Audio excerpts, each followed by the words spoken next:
We continue our coverage from Consensus 2018, the biggest and most important crypto conference on the crypto calendar. Now, if you've been watching our shows from the last couple of weeks, all the big investors are talking about investing in protocols, talking about investing in blockchains. And the name Zilliqa keeps coming up. This blockchain has been hyped up a lot, and I decided to find out what all the hype was all about. Xinshu, tell us a little bit about Zilliqa. What's all the hype about? Zilliqa is a new blockchain. I think the most interesting thing about Zilliqa is it can scale up, with thousands of transactions per second, while still maintaining very strong security and decentralization. I think that's a challenge we sort of took on, and we achieved on that. So how do you achieve that? How do you achieve such scale with such high transaction speeds and still keep the security? I think, the gist is about how do you do something called sharding very securely. So that's where our success lies in. So we divide nodes into different shards, and then each shard can sort of run a consensus protocol in parallel. And then the challenge is how do we divide? If nodes are not divided very randomly, you will have many security challenges. So that's where we design our protocols very carefully. Now, when you talk about scalability, how many transactions per second are you planning on doing?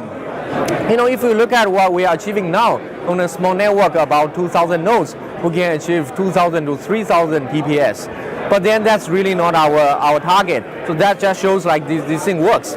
But then more importantly, we want to scale up our network, and we want to achieve at least beyond 5,000 transactions per second. That's a near-term goal. Now, Zilliqa isn't a new project. It actually came out of an existing project. Tell us how Zilliqa actually came about. So all the idea started from a research paper back in 2015. So it's about using sharding to make blockchains more scalable. Then we sort of approved the idea with commercialization of private blockchain deployments, with securities trading, with e-commerce, with other use cases. Then we realized that the scale wasn't big enough in private settings. So we started this public blockchain project, Zilliqa, last year.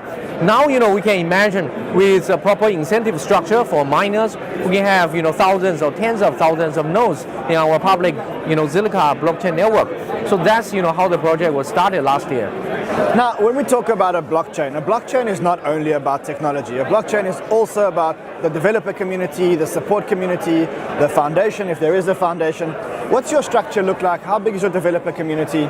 Give us some insight. So we are really grateful to our very early supporters in our community, especially in the Slack channel, where people used to talk a lot about our technology and how things can develop on top of Zilliqa. Of course, over time, people are also interested in terms of running nodes as miners for Zilliqa. I think that's where we have a very good, foundation in terms of getting support from our community members. But going forward, we want to be also a little more proactive. We want to roll out different programs to sort of help people think about what kind of, the coolest apps they can build on top of Zilliqa. And we want to support them, we want to encourage them, we want to even, engage them in the process of developing Zilliqa going forward. Now, when is your mainnet expected to go live? We are trying very hard to get it live before the end of September. Now that's a very aggressive target, I would say. Make sure you do it properly before you actually go live into the real world. Exactly. Now, I want to switch the discussion a little bit, and I want to talk about Ethereum.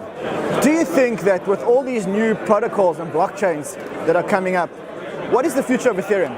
In future, if you look at Zilliqa, if you look at Ethereum, if you look at some other blockchains, I think different projects may have its own strengths and, of course, weaknesses. I think it's more about how do we work together. But we are more than willing to work with other projects on that.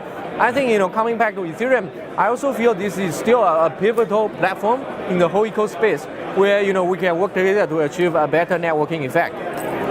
Does there need to be one winner in the blockchain race, or will there be many? Let us know your thoughts. I'm on Twitter @CryptoManRun.